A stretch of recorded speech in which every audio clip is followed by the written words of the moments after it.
Hello दोस्तों, welcome to my YouTube channel.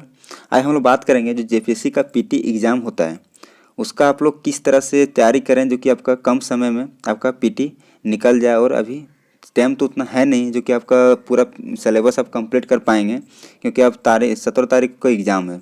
तो आपको कितना पढ़ना चाहिए अभी और क्या क्या पढ़ना चाहिए। और तुक्का भी लगाता है बहुत कोई, मान लीजिए कम पढ़ें तो आप तुक्का ही लगाइएगा। तो तुक्का लगाने का भी सही तरीका क्या है और प्रश्न को सही से अटेम्प्ट करने का कैसे किया जाता है, उस सभी इस चीज़ के बारे में हम लोग आज बात करेंगे। तो वीडियो में अगर यदि आप नए हैं तो प्लीज़ मेरे चैनल को सब्सक्राइब जरूर कीजिएगा। और चलिए हम लोग बात करते हैं। देखिए कितना पढ़ना चाहिए अभी, कम से कम देखिए अभी जो टाइम उतना है नहीं, तो अभी तो कम से कम आपको 8 घंटा पढ़िए अभी। और 8 घंटा से कम नहीं पढ़िए, क्योंकि अब टाइम कम है और आप यदि अच्छा स्कोर करना चाहते हैं तो 8 घंटा कम से कम आप अभी कम से कम आपको इतना देना चाहिए। बाकी बात ऊपर आप लोग ज़्यादा से ज़्यादा अगर यदि दे पा रहे हैं, अच्छा पढ़ पा रहे हैं आप अगर लाइब्रेरी से जाके, तो आपके लिए अच्छा है। लेकिन कम से कम 8 घंटा आपको इतना तो पढ़ना चाहिए। फिर अब बात करते हैं हम लोग कि क्या क्या पढ़ना चाहिए। मैंने तो यही कि आप कम समय है तो अब इसमें क्या क्या चीज़ पढ़ना चाहिए और क्या क्या चीज़ अभी छोड़ देना चाहिए। तो देखिए अभी जो पढ़ना चाहिए मैक्सिमम जो पहले आप पढ़े हैं, मान लीजिए जिसमें स्कोर आपका अच्छा हो सकता है, जो पहले आप पढ़े हैं अटेम्प्ट मतलब पहले से तैयारी किए हैं, उस चीज़ पर ज़्यादा भी फोकस करना चाहिए। नया चीज़ को अब नहीं पढ़ना चाहिए, क्योंकि नया चीज़ को पढ़िएगा तो आपका माइंड में रहेगा नहीं, क्योंकि नया चीज़ जो पढ़िएगा उसको एक बार से में दिमाग में रहता नहीं, कम से कम 2-3 बार कम से कम पढ़ना पड़ता है। तो उतना टाइम भी नहीं है जो कि आप 2-3 बार उसको पढ़ पाइएगा नया चीज़ को। तो पुराना चीज़ जो भी आप पढ़े हैं पहले से, उसको जितना हो सके आप लोग उसको रिवाइज कीजिए, उसको पूरा बार बार से रिपीट कीजिए, ताकि आप अगर एग्ज़ाम पर बैठिएगा तो आपको ऐसा नहीं लगे कि क्वेश्चन में कि ए ऑप्शन होगा कि बी ऑप्शन होगा। इसमें आपको ज़्यादा कन्फ्यूजन नहीं होना चाहिए। जो पढ़े हैं कम से कम 100, बाकी जो नहीं पढ़े हैं उसमें तो उसमें बताएंगे कि क्या करना चाहिए।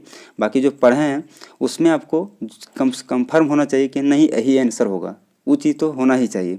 बाकी जो नहीं पढ़े हैं उसके बारे में भी हम लोग बात करेंगे कि क्या उसमें क्या स्ट्रेटेजी होना चाहिए और उसमें कैसे किया जाना चाहिए। लेकिन जो पढ़े हैं उसको अभी आपको वही ज़्यादा उसी पर फोकस करना है। और कम से कम सेट 1-2 को लगाइए। अभी जो जेपीएससी पीटी वाला बहुत होगा कि सेट, तो उसको आप सेट मार के देखिए क्या होता है उसमें और कितना नंबर आता है। कम से कम सेट जरूर लगाइए। और क्या क्या चीज़ पढ़ना चाहिए तो वही बोलें कि जो पीछे पढ़े हैं उसको थोड़ा सा आपको ज़्यादा रिवाइज करना चाहिए। नया चीज़ को भी बहुत कम पढ़ना चाहिए, क्योंकि नया चीज़ में आपको याद करने का ज़्यादा ज़रूरत पड़ जाएगा, क्योंकि कम समय में उतना आपको याद नहीं कर पाइएगा। तो बात हो गया क्या पढ़ना चाहिए। अब हम बात करते हैं हम लोग तुक्का का सही तरीका क्या होता है तुक्का लगाने का। क्योंकि बहुत कोई जो पढ़ा होगा, तो बहुत जो पढ़ा होगा सो उतना टाइम में तो पढ़ नहीं पाया होगा, बहुत कम समय था। और कम समय था तो वहाँ जाएगा तो पक्का है कि तुक्का ही लगाएगा। तो तुक्का लगाएगा तो उसका सही तरीका क्या होता है, क्योंकि नेगेटिव मार्किंग है नहीं इसमें। तो नेगेटिव मार्किंग नहीं है तो सभी जो भी लगाएगा कम पढ़ा है तो सोच रहा है कि नेगेटिव मार्किंग है नहीं, तो तुक्का लगा के ही निकल जाते हैं। तो तुक्का भी लगाने का भी सही तरीका होता है, क्योंकि अब मान लीजिए तुक्का ऐसे लगा दिए तो अब कंफर्म नहीं हो पाइएगा कि सही होगा कि गलत होगा। लेकिन अगर तुक्का अगर सही तरीका से लगाइएगा सोच के थोड़ा, तो मैक्सिमम चांस रहता है कि आंसर वो सही होने का चांस रहता है। तो उसके बारे में हम लोग बात करते हैं।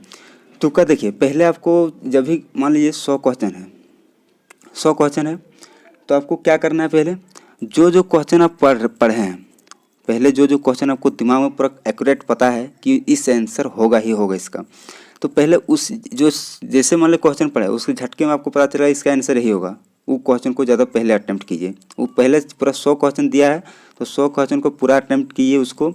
और पूरा 100 क्वेश्चन में जितना मतलब एक झटका में जो बनेगा, जिसमें जो आपको सोचने का टाइम नहीं मतलब लगेगा कि इसमें सोचने का कोई टेंशन नहीं है, ये फिक्स है कि यही आंसर होगा, तो उस क्वेश्चन को पहले आप लोग अटेम्प्ट करना है। पहले वही क्वेश्चन को अटेम्प्ट करना है। और जिसमें आपको लगेगा कि ए होगा कि बी होगा, मान लीजिए ऐसा भी रहता है कि कोई क्वेश्चन रहता है, मान लीजिए 4 ऑप्शन है, 4 ऑप्शन में आप लोग एक ऑप्शन और 2 ऑप्शन को नेगलेक्ट कर दिए, लेकिन 2 ऑप्शन ऐसा हो जाता है जो कि लगेगा नहीं ए होगा ई होगा, कि मान लीजिए ए बी आप नेगलेक्ट कर दिए और सी डी में आप कन्फ्यूज हो रहे हैं कि सी होगा कि डी होगा।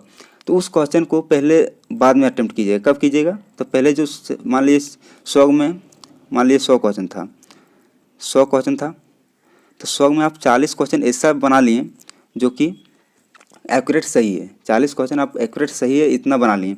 अब क्वेश्चन कौन सा अटेम्प्ट करना है, तो जो आप पहले सोच रहे थे कि 1 सही है कि 2 सही है, मान लिया कि ये बी सही है कि मान लीजिए 4 में ऑप्शन छाटें कि बी ये बी गलत है, फिक्स कर दें कि ये भी गलत है, लेकिन 2 में आप नहीं छाट पा रहे हैं, तो उस क्वेश्चन को उसके बाद अटेम्प्ट करना है।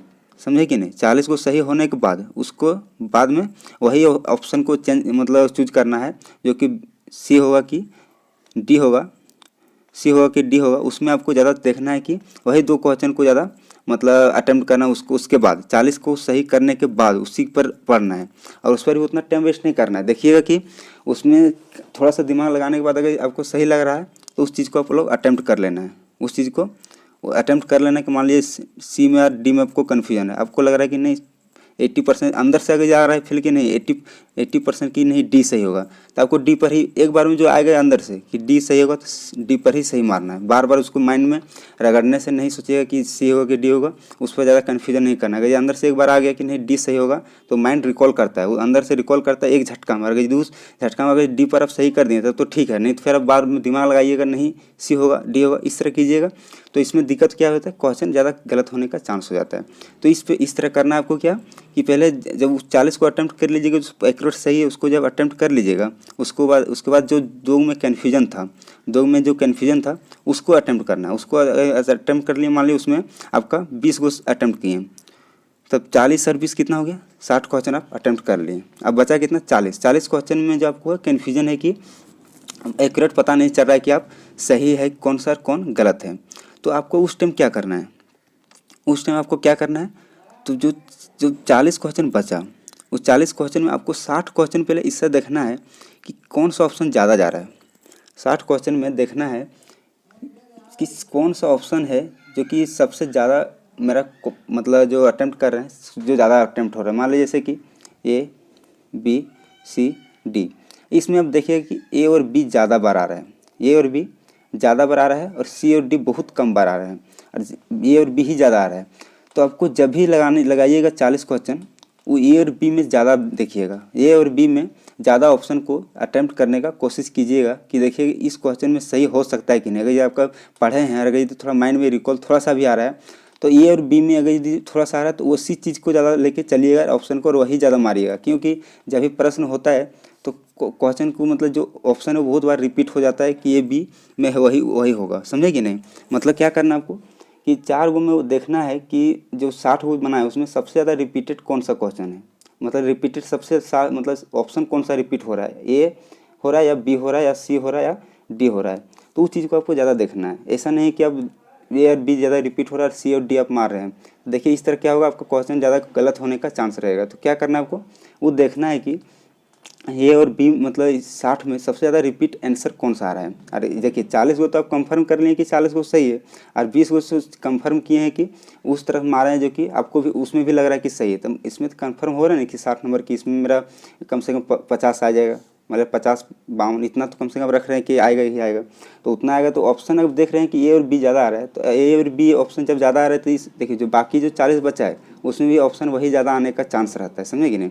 तो क्वेश्चन को इस तरह से ही अटेम्प्ट करना आप लोगों को, और ऐसा नहीं कि इस किसी तरह से ए बी मार के निकल गए हैं तो इस तरह क्या होगा आपका मतलब बहुत से क्वेश्चन अटेम्प्ट नहीं कर पाइएगा। अच्छा से अटेम्प्ट कर लीजिएगा लेकिन आपका आंसर को जो है आंसर सही से लगा नहीं पाइएगा और आंसर आपका मैक्सिमम गलत हो जाएगा। जिस तरह से आपका पीटी सही से एग्जाम नहीं निकल पाएगा। तो ये आपका एक स्ट्रेटेजी बता दें कि किस तरीके से आप क्वेश्चन को अटेम्प्ट कर सकते हैं, तुक्का भी लगाने का सही तरीका क्या होगा।